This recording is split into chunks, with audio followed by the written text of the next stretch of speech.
ሁለተኛው አካል እንምጣ። የትግራይና የአማራ ጉዳይ ነው። የትግራይና አባይ ወልዱና ገዱ አንዳርጋቸው ግጫው የሚባል ቦታ ላይ ይሄ አካንት ነው። ግጫው የሆነ መንደር ነው። አርሶ አደሮቹ ሳቁባቸው አሉ። እኔ ጳጉሜ ወር ነበር ለአዲስ ዓመት ጳጉሜ 3 2009 ምናምን ነው።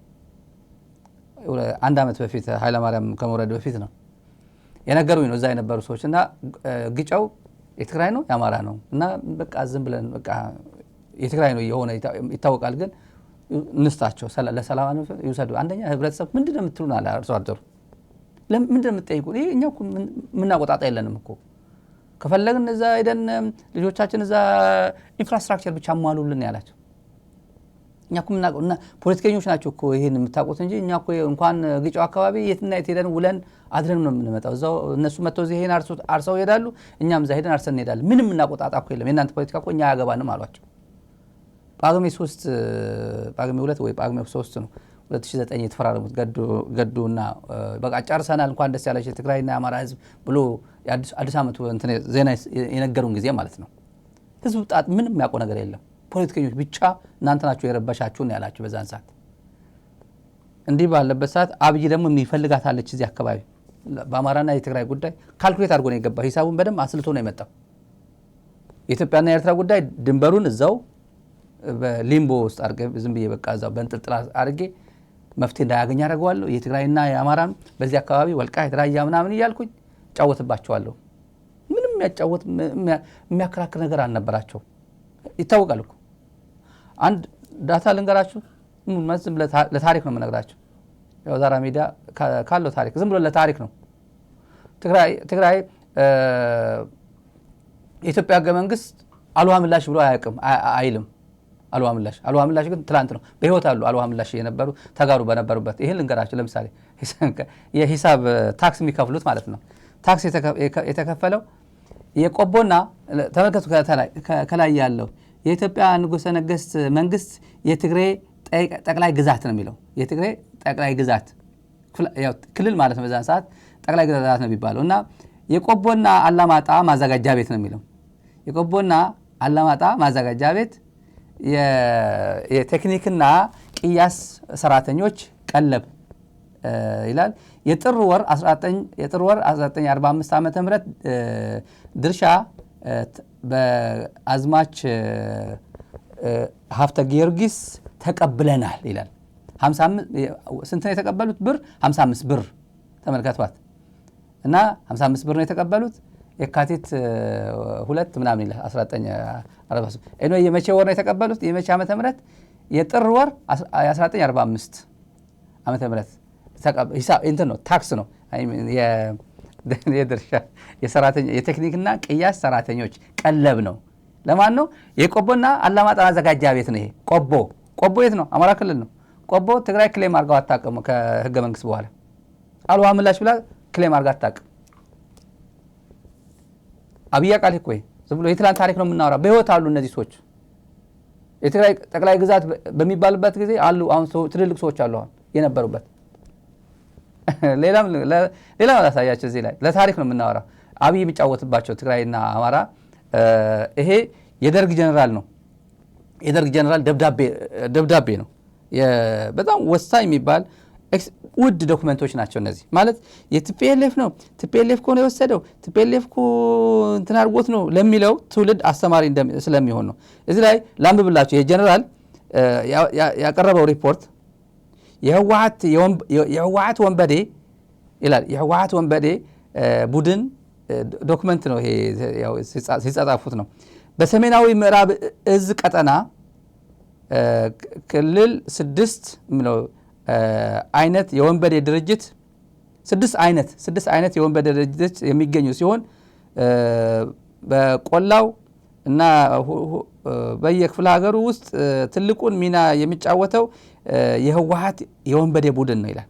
ለዚህ የወንበዴ መንጋ በተለይ የሰሜንና የወገራ ቆላማ አውራጃዎች ከትግራይና ከኤርትራ ክፍል ሀገራት ጋር ያለው የሚዋሰኑ እንደመሆናቸው መጠን የትግሬው ህዝብ የነዋሪው ህዝብ ነው። የነዋሪው ህዝብ 3/4 የነዋሪው ህዝብ 3/4 ትግርኛ ተናጋሪ በመሆኑ ለወንበዴው ያለውን ችግር ዘልቆ ለመግባት ጥሩ አጋጣሚ ሆኖለታል ይላል። ወንበዴው ጥሩ አጋጣሚ ሆኖለታል ምክንያቱም ትግርኛ ተናጋሪ 3/4ኛ ስለሆነ አካባቢው ይላል። የህወሓት የወንበዴ ቡድን ጸረ ህዝብ ድርጊቱን ምናምን ይላል። ይሄ ዝም ታሪኩን ጀነራል ሜጀር ጀነራል ነው። ይሄ ሜጀር ጀነራል አስራት ብሩ ናቸው የጻፉት የኢሰፓ ማዕከላዊ ኮሚቴ አባልና የሰሜናዊ ምዕራብ እዝ አዛዥ ይላል። መጨረሻ ላይ እዚህ ላይ አይታያቸውም ካቨር ስላደረገው። ይሄ ታሪክ ነው፣ የትላንት ታሪክ ነው የምናወራው። ዝም ብሎ ዶክመንት ነው ያለ ማለት ነው። ይሄ ነው አብይ አህመድ የተጫወተበት። አብይ አህመድ የሚጫወትበት እሱ ነው።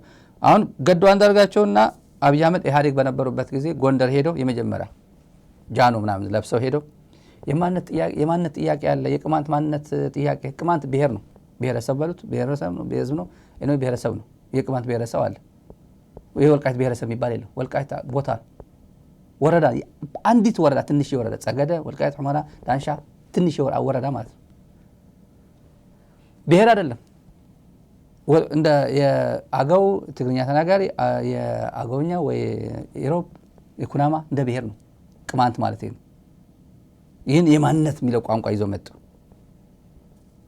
እና የማንነት ጥያቄ በህግና በህገ መንግስት ይሰራል አላቸው። በህግና በህገ መንግስት ይሰራል። የኢትዮጵያ ህገ መንግስት ምን ይላል? የማንነት ጥያቄ ካለ ፕሮሲጀር አለ። 5% የአካባቢ ጥያቄ ያለኝ ከሚል 5% ይመጣ ወዴት? ወደ ክልሉ ምክር ቤት። ክልሉ ምክር ቤት ከመለሰው መለሰው፣ ካልመለሰው ወደ ፌዴሬሽን ምክር ቤት ይሄዳል ነው የሚለው። አለቀ። ሰሜንስ ተነካ ተብለ እኔ ሰሜንስ ተነካ ብዬ ትግራይን ወራለሁ አንተ በዚህ በኩል ውረር ተብሎ በወረራ አይገኘም። ግዛት በወረራ አይመለስም። ዛሬ በወረራ ተመልሷል፣ ነገ ጧት መጥቶ ያስመልሷል። አብይ አህመድ የተጫወተባቸው ካርዶች ነው የምናወራው። ትንሽ በጣም ወሳኝ የሚባሉ ቪዲዮዎች ናቸው። የወልቃይት የማንነት ጥያቄ ጉዳይ፣ የቅማንት የማንነት ጥያቄ ጉዳይ በየቦታው በየክልሉ ያለ ጥያቄ ህግና ህገ መንግስቱን ተከትሎ ብቻ ነው የሚፈታው።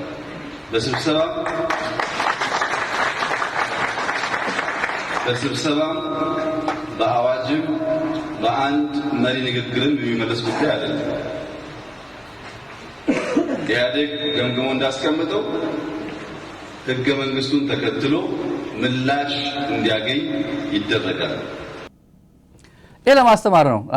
ይሄ ያለፈው ጊዜ የተሸወደው ትውልድም ጭምር ትንሽ ሂንት ለመስጠት ያክል ነው። ገዱ አንዳርጋቸው አሁን ውጭ ናቸው ያሉት፣ እዚህ አብይ አገር ቤት ነው ያለው። እችን ካርድ ይጫወት 8 ዓመት በፊት ይሄ ልክ እንደተሾመ የተናገራት በህገ መንግስትና በህገ መንግስት ብቻ ነው አለ በዛን ሰዓት። እቺ በኋላ በህገ መንግስት ብሎ ነገር አለ አሁን አይደለም። ትግራይ ከወረደ በኋላ ደግሞ ቀጥዬ ላሳያችሁ። ከወረደ በኋላ ግፋ በለው ብሎ በጌምድር ናቸው እኮ እናንተ አትሰበሩም እኮ እናንተ በፍጹም ምናምን እያለ በተለይ ከአሉላ አባነጋ ኦፕሬሽን ተሰብሮ ከወጣ በኋላ የነበረው ጊዜ ታውቁታላችሁ። ለማንኛውም ትግራይን ከወረደ በኋላ ምን አለ ፓርላማ ላይ? ወልቃይት እኮ አማርኛና ትግርኛ የተወላገደ አማርኛ የተወላገደ ትግርኛ የሚናገር ነው አለ። ያው አሁንም እዚህ ላይ ለሁለቱም ጨዋታ ለመጫወት ፈልጎ ነው።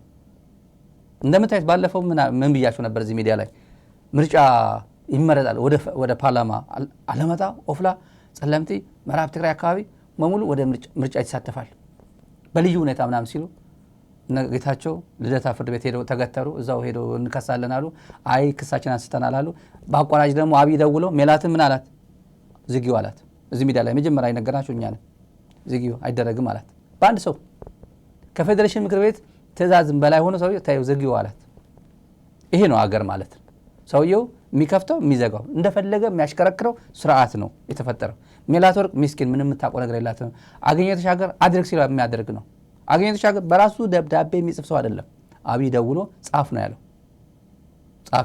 ከዛ ደግሞ እዚህ የሆነ ክራይሲስ ፈጠረ። ማን ነው የቴክኖሎጂ ሚኒስትር የሚባል ዶክተር በለጠ ምናምን የሚባለው ጌታቸው ጋር ተሰዳደቡ ምናምን።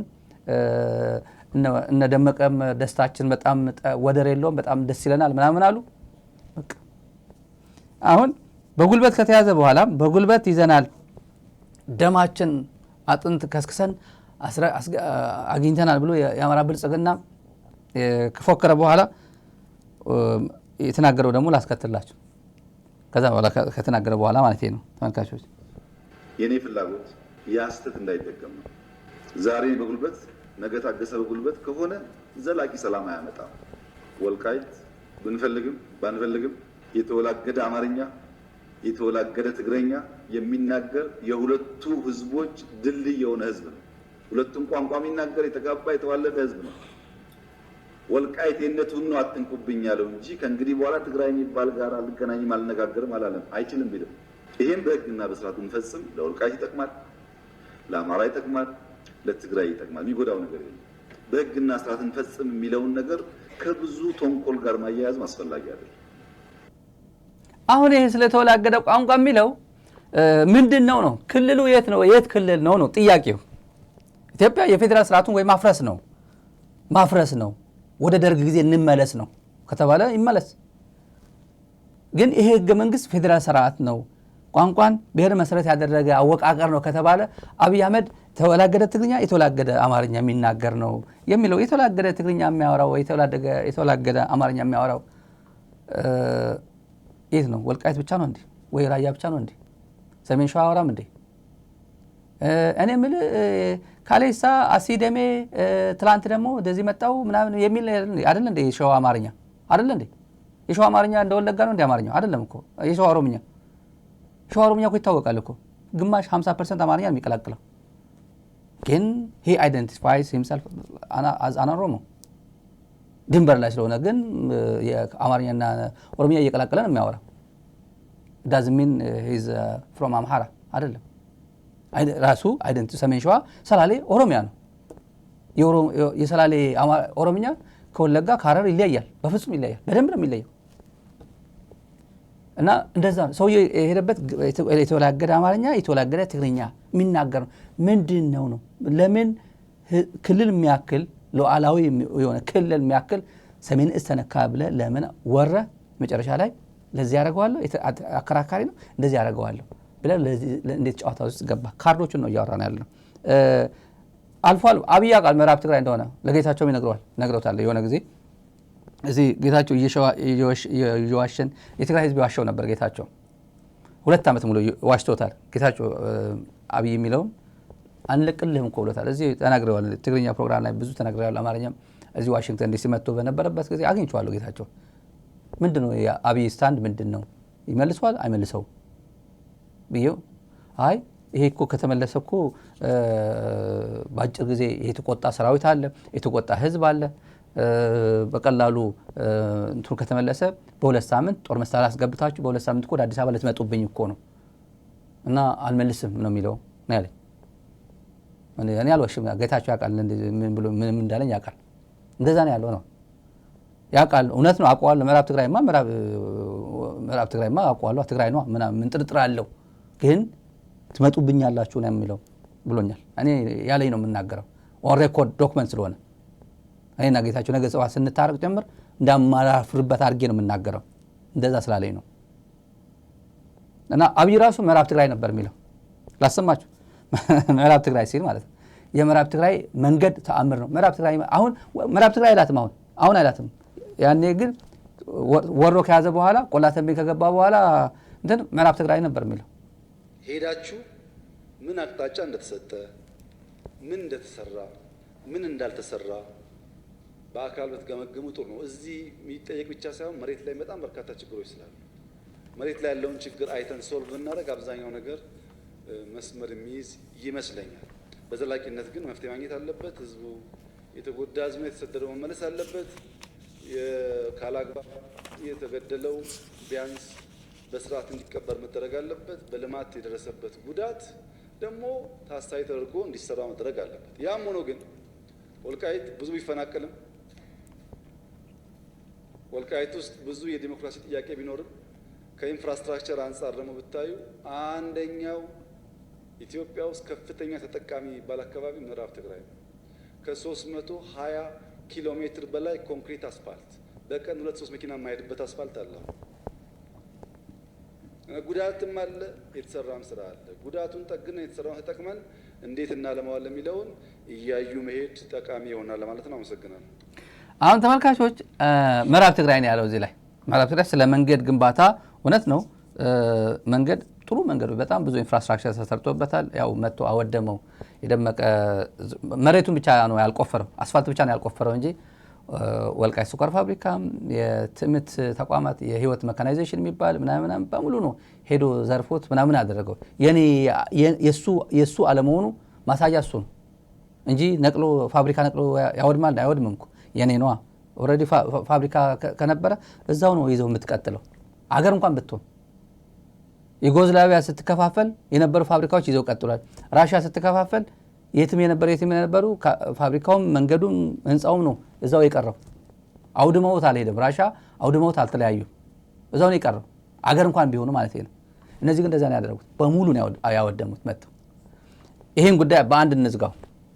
የፕሪቶሪያ እንግዲህ ይሄ ኢማጂን ይሄ ዘመን ጎንደር ሄዶ በህገ መንግስት ብቻ ነው ያለበት። የወልቃይት የማንነት ጥያቄ ጉዳይ፣ የቅማንት የማንነት ጥያቄ ጉዳይ በየቦታው በየክልሉ ጥያቄ ህግና ህገ መንግስቱን ተከትሎ ብቻ ነው የሚፈታው። ይሄ የድሮ መጀመሪያ 8 ዓመት በፊት ነው። መጨረሻ ላይ ይታወቃል። ይሄ ያው ምዕራብ ትግራይ ብሎ ራሱ የሚጠራውን አካባቢ ምዕራብ ትግራይ ብሎ የሚጠራውን አካባቢ ፕሪቶሪያ ሄዱና ነጌታቸው ነጻርቃን ያው የትግራይ አስተዳደር ይፍረስልን ብለው አብይ ራሱ የነገረን ነው። ራሳቸው ነግረውን የትግራይ አስተዳደር ይፍረስልን አሉ። 100% አፈረስ ነው። እንደዚህ ያሉ 100% እሺ ያልናቸው ይላል። ፕሪቶሪያ ሄደው እንዲፈርስ ያደረጉ ሰዎች ማለት ነው። እና አከራካሪ ነው ብለን በአከራካሪ የተባሉት በህገ መንግስት መሰረት እንዲፈቱት አድርገናል ይላል። ኦልሬዲ አከራካሪ እንዳልሆነ አብይ ያቋል፣ ልቦናው ያቋል፣ ውስጡ ያቋል። ምዕራብ ትግራይ ብሎ የሚጠራው ነው እንዳልሆነ ያቋል። በጦርነት ካርታ እንደማይቀየር ያውቃል። በህገ መንግስት ባለበት ሀገር በወረራ ክልል ወሮ እና ውረር እየተባለ ማለት ነው። በኤርትራ ድጋፍም በሶማሌ ሞቃዲሾ ድጋፍም የብሔር ብሔረሰብ ምለው የኦሮሚያ ልዩ ኃይል ምናምን ዘምቶ የፌደራል ሰራዊት ነኝ የሚልም ጭምር ግፋ ብሎ አስወርሮ ካርታ አይቀየርም። የጊዜ ጉዳይ ነው የምንለው ለዛ ነው። ጋሞ ሄዶ 100% ኢትዮጵያ አሸነፈች አለ የተጫወተበት። ፕሪቶሪያ የፈረመው ጋሞ ሄዶ ነው የተናገረው። በእለቱ ነው ያፈረሰው። 100% አለ። የፕሪቶሪያ ሰላም ስምምነት ነገሮችን ወደ ነበረበት መመለስ ነው፣ ወደ ሰላም መምጣት፣ ትግራይ ወደ ፌደራል መቀላቀል፣ ወደ ነበረችበት መቀላቀል ነው የሚለው። ወደ ነበረችበት ማለት ወደ ፓርላማው፣ ወደ ምክር ቤቱ፣ ወደ ስራ አስፈጻሚ፣ ወደ ምናምኑ፣ ከዛ የዲዲአር ጉዳይ ወራሪዎችን ማስወጣት ይላል። ነን ኤንዲኤፍ የአማራ ኃይሎች ምን ይላል? ነን ኤንዲኤፍ ከመከላከያ ውጭ ያሉት ነው የአማራ ኃይሎች እንዳትሉብኝ። ፎሬን ፎርስስ ኤርትራ ደግሞ የኤርትራ ጦር እንዳትሉ ፎሬን ፎርስ የውጭ ኃይሎች ብላችሁ አስገቡልኝ። እነዚህ ቋንቋ ተጠቅሞ መጨረሻ ላይ እንኳን የአማራ ኃይሎች ላስወጣ ይቅርና ተከዘ ዘብሎ ኢምፓወር ማድረግ ጀመረ። ሜጀር ጀነራል ወርቅነህ ጉደታ የሚባለው እዛ መድቦ በየቀኑ ማሰልጠን ጀመረ። የወደቀው ያን የተጣለው ፕሪቶሪያ የወደቀው ያን በእለቱ ነው። ጋሞ በአንዳንድ ቦታዎች ላይ የይገባኛል ጥያቄ የሚነሳባቸውና አከራካሪ የሆኑ ቦታዎች ዳግም የሰው ልጅን ሕይወት ሳይጠይቁ በሰላም በድርድርና በአገሪቱ ሕግ መሰረት ብቻ ምላሽ እንዲያገኙ በሁለቱም ወገኖች ከትምምን ተደርሷል። ደቡብ አፍሪካ ላይ በነበረው ድርድር ኢትዮጵያ 100% ያቀረበችው ሐሳብ ተቀባይነት አግኝቷል። ኢትዮጵያ የሚለው አሁን ከማን ጋር የተደራደረው? ትግራይ ምን ኢትዮጵያ አይደለችም። ኢትዮጵያ ልክ ከሌላ ሀገር ጋር እንዳደረገችው ማለት ነው። የፌደራል መንግስት እና ቲፒኤልኤፍ ተባብሎ ነው የተፈራረሙት። እንደዛ ነው። እና ያጨበጭባል። በነጋሽ ላይ ያጨበጭባል። እዚህ ጋር እንደምታዩት ህዝቡ 100% አሸንፋለች። ያኔ እንደፈረሰ ፈቃደኛ እንዳልሆነ የፕሪቶሪያ ሰላም ስምምነት ዴድ ኦን አራይቫል የሚባለው ለዛ ነው የተባለው። ለዛ በፍጹም ፈቃደኛ እንዳልሆነ የ3 ዓመት ሙሉ የፕሪቶሪያ ሰላም ስምምነት ወደ ወረደ አዲስ አበባ ነው። ነገ ጧት ይመለሳል ወደ መቀለ አረጋግጠናል። ነገ ጧት ነው የሚመለሰው። ትግርኛ ፕሮግራም አለን ከዚህ በኋላ የሆነ የምናወራው አለ ስለሱ ጉዳይ። ምንም ለውጥ አያመጣም። አዲስ አበባ ቢመላለስ ምናምን ጌታቸው ቢሄድ ምናምን ቆርጦ በቃ ወስኖ ያደረ ሰውዬ ስለሆነ እንደ ፓርቲ እንደ ብልጽግና እንደ ሀገር አይደለም የሚያስበው እንደ ግለሰብ የሚያስብ ስለሆነ እሱ የወሰነ እሱ ደስ ካልሆነ በስተቀር ሊያደርገው እንደማይችል ይታወቃል። እና ፕሪቶሪያ ቢሄዱም አፍሪካ ህብረትም አሜሪካ ቢሳተፉበትም ጋሞ ሄዶ በቃ 100% እንትን አደረገው ነው አለ። የስልጣን ጉዳይ ስልጣን ለዚህ ይጠቅማል ለእንደዚህ አይነት ነገር። በአንድ ወቅት በጣም ውድ ቪዲዮ ላሳያችሁ። በጣም ውድ የአብይ ነው። ብዙዎቻችሁ አይታችሁ ማታውቁ ሊሆን ይችላል። ስልጣን ምንድነው? ፓወር ቀላል አይደለም። ያሰብከውን ገዳይ መሆን ከፈለግ ገዳይ ነው የምትሆንበት። አገር ገነባለሁ ብለህ ካሰብክ አገር የምትገነባበት፣ ትውልድ የምትገነባበት፣ ኤኒዌይ አእምሮ ውስጥ ያለው ነገር ኢምፕሊመንት የምታደርግበት ነገር ነው። ስልጣን ከሌለ ምንም ነገር አትችልም።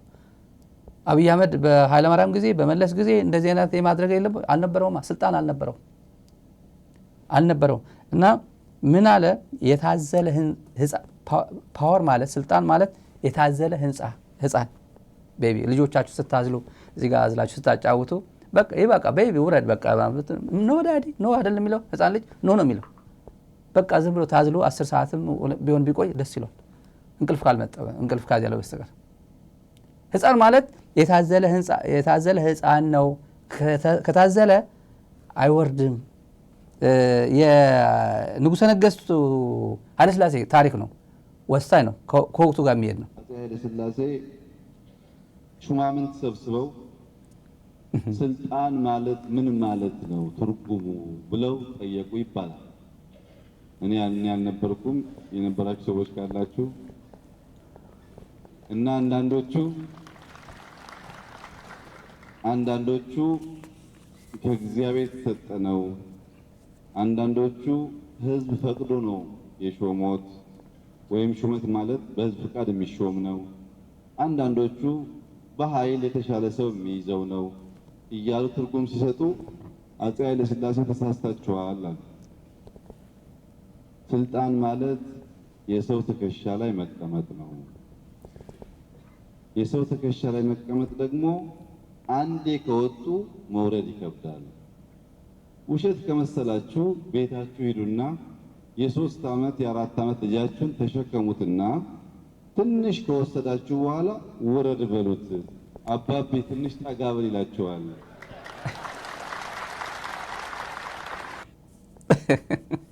ይሄ በየቤታችሁ ሆናችሁ ማድረግ ነው። ልጆች ያሏቸው ያው መሞከር ነው ወይ ልጅነታቸውን ማስታወስ ነው። የሰው እንትን ላይ ትከሻ ላይ መውጣት ስልጣን ማለት የሰው ትከሻ ላይ መውጣት ማለት ነው። ህፃን ልጅ ቤት ሄዳችሁ ቼክ አድርጉ። ልጆቻችሁን እንትናጎና ውረድ ብትሉት አባቢ ትንሽ ቆይ እዛ ጋር አድርሰኝ ትንሽ 1 ደቂቃ 5 ደቂቃ እያለ አይወርድም። ስልጣን ማለት እንደዛ። አብይ አህመድ ቲፒካሊ ቴክስት ቡክ ኤግዛምፕል የአብይ አህመድ አይነት ስልጣን ነው ይሄ። የንጉሠ ነገሥቱ ተረተረ ብለው ሲሆን ላይሆንም ይችላሉ። ግን አብይ የራሱ ነው የሚነግረን። አይደብቅም። በነገራችን ላይ አይደብቅም። መውረድ የለም ማለት ነው። እንደ ህፃን ልጅ ነው። መውረድ አልፈልግም ነው ያለው። ከዚህ ጋር በተያያዘ ሰሞኑ ኢትዮጵያ በህግ ትምህርት ቤት በኢትዮጵያ ህግ ትምህርት ቤት አንድ ጥሩ እንትን ነበር። ብዙ በተለይ ህግ ትምህርት ቤት አካባቢ ያለፋችሁ ሰዎች የምታውቁት የክሪሚናል ፕሮሲጀር የወንጀለኛ ህግ መቅጫ ህግ ያው ፕሮሲጀሩን የሪቫይዝ የማድረግና ሞደርናይዝ የማድረግ ስራ ይሰራ ነበርና ረጅም ጊዜ ነው የወሰደው። ትዝ ይለኛል በጣም ብዙ ረጅም ጊዜ አከራካሪ ነገሮች አሉ። በጣም የድሮ አሁን ዳይናሚክ አይደለም ከወቅቱ ጋር ወቅቱን የማይመጥኑ በኃይለ ሥላሴ ጊዜ የወጣ ህግ ስለሆነ እሱን እንትን ማድረግ ነው እና ምን አለ የኢትዮጵያ መንግስት ባለስልጣናት በምን ደረጃ ላይ እንዳሉ የሚያሳይ ነው። ይሄ የወንጀለኛ መቅጫ ህግ መጋቢት 24 አሁን በአብይ አህመድ 8ኛ ዓመት ላይ ነው አሁን የጸደቀው እንትኑ ሪቫይዝ የተደረገው ተሻሻለ ማለት ነው። መጋቢት 24 የአብይ 8ኛ ዓመት የንግስና ዓመት ነው አለ ሚኒስትር ዴኤታ። ንግስና አብይ የነገሰበት ቀን ነው አለ በአብይ ንግስና። በ1954 ደግሞ የመጀመሪያው ሲረቅ ጥቅምት 23 ነው የጸደቀው። ጥቅምት 23 ደግሞ 31ኛ ዓመት የንጉሠ ነገሥት ሂስ ማጀስቲ ኃይለ ሥላሴ የእሳቸው 31ኛ ዓመት ንግስና ባላቸው ያከበሩበት ነው። ጥቅምት 23 31ኛ ያከበሩ። ግጥጥሞሹ ይገርማል። አሁን ደግሞ የንጉሳችን የጠቅላይ ሚኒስትሩ ንግስና ቀን ነው አሁን ሪቫይዝ ያደረግነው አለ። ማን ይሄ? ሚኒስትር ዴኤታ ነው። ሀገሪቱ ያለችበት ጉዳይ የሚያሳይ ስለሆነ መጋቢት 24 የጸደቀ ህግ ከመሆኑ ጋር ተያይዞ አንድ ታሪካዊ ግጥምጥሞሽንም ማንሳት እፈልጋለሁ።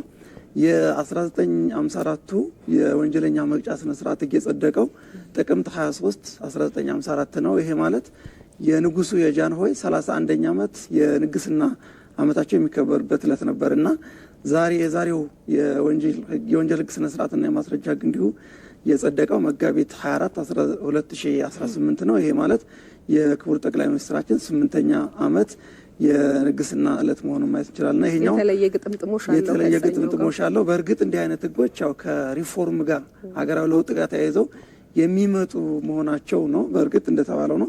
ዞሮ ዞሮ ግን እነዚህ ታሪካዊ ግጥምጥሞሽ ያው በታሪክ የሚነሱ የሚወሱ ይሆናል። እንግዲህ ለታሪክ ይቀመጥ ብዬ ነው።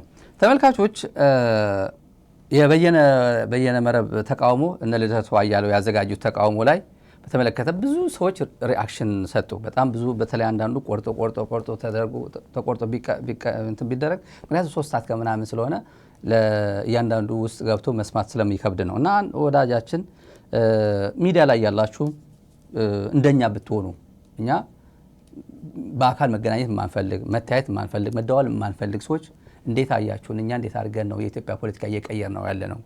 ሚዲያ ላይ ያላችሁ በተለይ ባለፉት ዓመታት በጣም በግልም በቤተሰብም በሀገርም እንደ ህዝብም ብዙ ተባብላችኋል፣ ብዙ አሳልፏችኋል። ብልጽግና ይሄን መከፋፈል ይፈልጓል። በተለይ አንድ እንትን ውስጥ ያላችሁ ጥሩ አይደለም ብሎ መከረን። እውነት ነው። ብልጽግና የሚፈልገው መከፋፈል ነው። ትላንት የነበረውን አይ ነው። ለምሳሌ የኢትዮጵያ ፖለቲካ እንዴት እንደተቀያየረ ተመልከቱ። የኢትዮጵያ ፖለቲካ እንዴት እንደተቀያየረ የትግራይና የአማራ ኃይሎች ለምሳሌ ፋኖ ለምሳሌ ማለት ነው። ትላንት ምን ነበር? ዛሬ ምንድን ነው? ኤርትራና ትግራይ ትላንት ምን ነበሩ? ዛሬ ምንድን ናቸው? በጣም ትልልቅ ሰዎች የሚባሉ አሁን በየነ መረብ ላይ የነበሩ ሰዎች ትልልቅ ሰዎች ስተዋያቸው ፊት ለፊት ሲገናኙ በጣም ከባድ ነው አይደል? ለመተያየት ከባድ ነው። ግን ሀገራዊ ጉዳይ የያዙት እና የብልጽግና እንትን የሰበረ መንፈስ ነው እና ሚዲያ ላይ ያላችሁም ብሎ መከረን። እውነት ነው።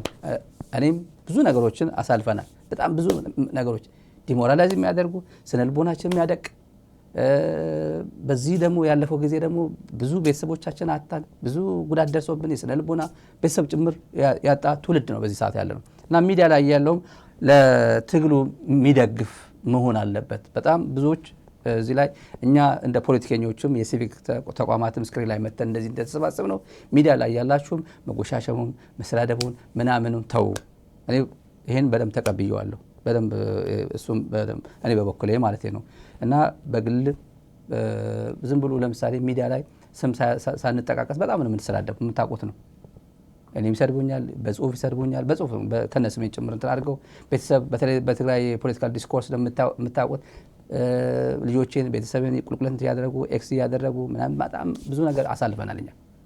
አሁን ካለው ግን የፎከስድ የሆነ ትግል ውስጥ መግባት ስላለብን ይሄ ነገር አስፈላጊ አይደለም። እኔም ተቀብያለሁ። በተለያየ መንገድ ቤተሰብ ጉዳይ፣ የልጆች ጉዳይ ዝም ብሎ በብሔር እንኳን ብዙ እንትን አልናደርግም።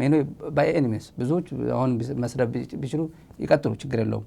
እኔ ግን ብዙ ነገር እንትን እያደረግን ነው። ፐርሰናሊ ብዙ እናደርጋለን። ከሰዎች ባሻገርም የቤተሰቦች ጉዳይ ካነሳን፣ የልጆች ጉዳይ ካነሳን ጥሩ አይደለም። እኔ ለሊናም ጭምር ባለፈው አንስተን ነበር። አንድ ዝም ብሎ ስሜን ሳላነሳው ዝም ብሎ በእንትን ጽፎ ብዙ ነገር ያደረገው ብዙ ቤተሰቡ ጋር ልጆቹ ጋር ተናግሬያለሁ። እኔ ይቅርታ ጠይቃለሁ። በዛን ሰዓትም ነገሩ አንስተነዋል። ወንድማችንም የነገረን ጥሩ አይደለም፣ ሚዲያ ላይ ያላችሁ በተለይ ከኛ መማር አለባችሁ ብሎናል። በዚህ አጋጣሚ እኔ ተቀብያለሁ። በተለይ ደግሞ ብልጽግና አካባቢ ያለው የኛን ሚዲያ ላይ አካባቢ ያለው የ2 ዓመት ጊዜ የትግራይ ወረራ ጊዜ ወይ የድሮ ጊዜ የሚያስታውሱ ነገሮች እንትና የማይገናኙ ለምሳሌ ጌታቸው ረዳ በኢሳት ጊዜ ምንድን ያለው በኢሳት የተላለፈ በኢሳት ነው ያየሁት መጀመሪያ እኔ ትዝ ይለኛል። እና እሳትና ጭድ ኦኤምኤን ማስተላልፎት ነበር። እሳትና ጭድ የሆኑ ኮሚኒኬሽን ሚኒስትር ነበር ጌታቸው ረዳ። እሳትና ጭድ የሆኑ ኃይሎች ምናምን ይላል። አሁን የድሮ በዛ ፓተርን እንድንቀጥል ነው የሚፈልገው ብልጽግና። በዛ ፓተርን እንድንቀጥል ነው። አሁን ሚዲያ ላይ የዚህ አይነት የበየነ መረብ ተቃውሞ እንዴት ተብሎ እንደተላለፈ ተመልከቱ። ከተለያየ በአፋን ኦሮሞ የሚያስተላልፉ ትግርኛ የሚያስተላልፉ አማርኛ የሚያስተላልፉ የተለያየ ቋንቋ የሚያስተላልፉ በሙሉ በእኩል የኔነት መንፈስ በሙሉ የተላለፈው። ይሄ ለብልጽግና ኮንሰርን አለው። ብልጽግና በጣም ያሳስበዋል እና በሆሪዞንታል ሚዲያዎች አካባቢ ሆሪዞንታል በምናደርገው እንትን ደግሞ ሆን ብሎ አጀንዳ የሚፈጥሩ አውቃለሁ። እሱ ችግር የለውም።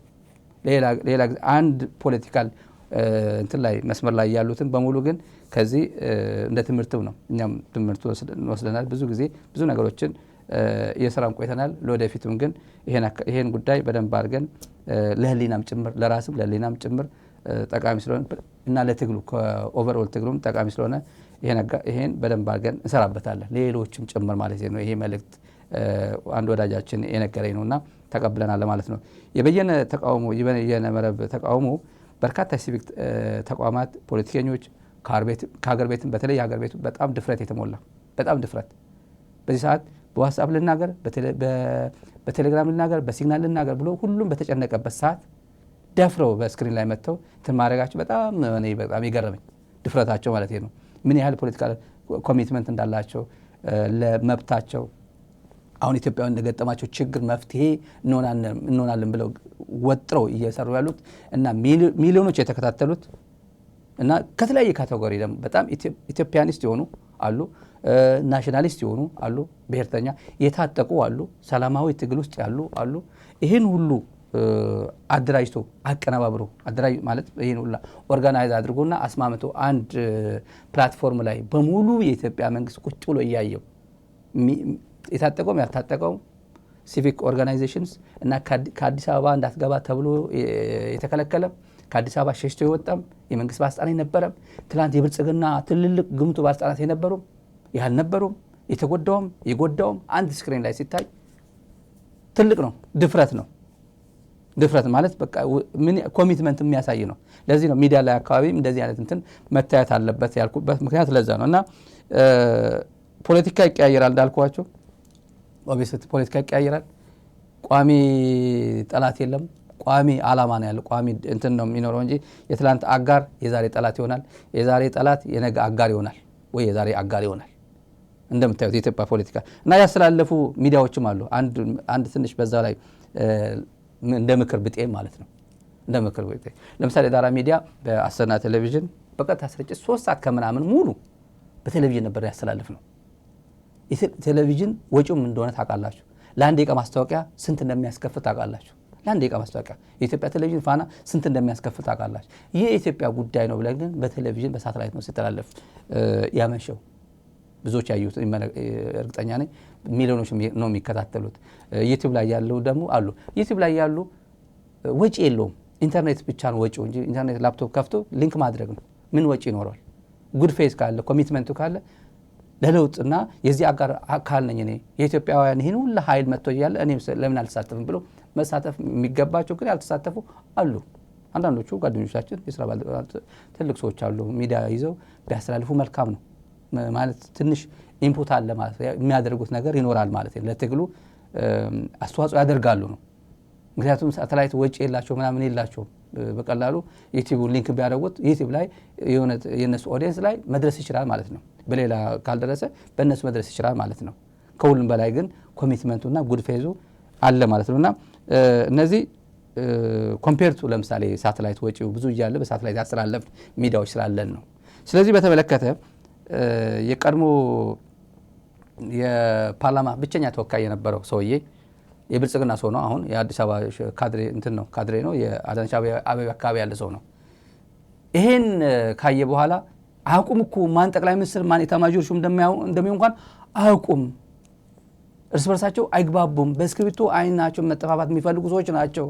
ልክ ጌታቸው ረዳ በኢህአዴግ ዘመን እሳትና ጭድ ያለው ቋንቋ ነው። ዛሬ ከስንት ዓመት በኋላ ይዞ መጣው። እናስታውሰው።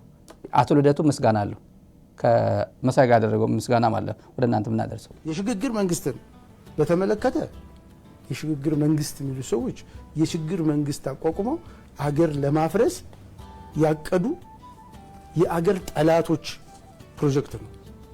የአገር ጠላቶች ፕሮጀክት ነው። እኔ ፌስቡክ ላይ ጻፍኩታል። እነዚህ የሽግግር መንግስት እናቋቁም ያሉት ሰዎች እስኪ ልብ ካላቸው የሽግግር መንግስት እንደተቋቋመ አስዩም አድርገው እስኪ ማንን ጠቅላይ ሚኒስትር ማንን የመከላከያ አድርገው እንዳለ ሻዶ ካቢኔ ሰርተው ያሳዩ። ገና የሽግግር መንግስት ተቋቋመ ሲባል እርስ በርሳቸው በስክሪፕቶ ተወጋግተው የሚገዳደሉ ናቸው። ጥይት መተኮስ ቢያቀታቸው እንኳን አገር ሊመሩ አይደለም ቤተሰብ መምራት የማይችሉ ድኩማን ስብስብ ነው። ይሄንን የሽግግር መንግስት ብለው እንደ አጀንዳ የሚያደርጉት ያው ደጋግመን እንደምንናገረው መገናኛ ብዙሃን የማይተካ ሚና ነው ያላችሁ።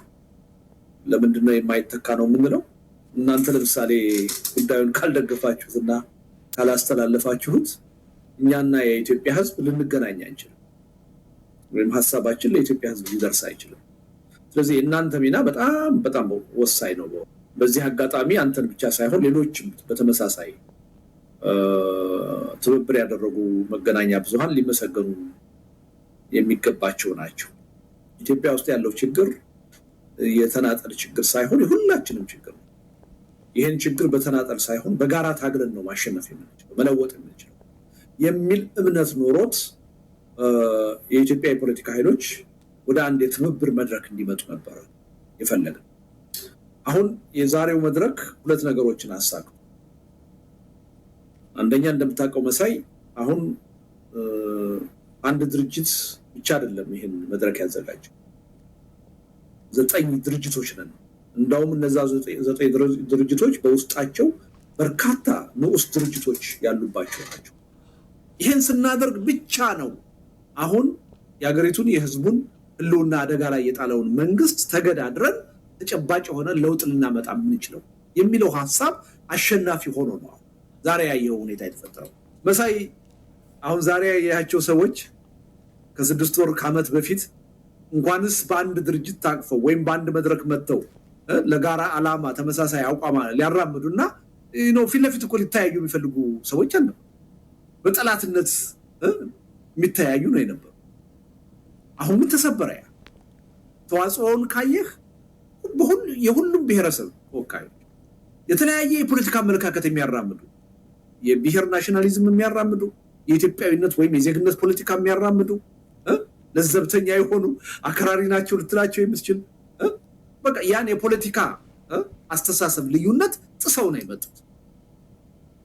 ይሄን የአቶ ልደቱ ኮንትሪቢዩሽን ሰፊ ነው።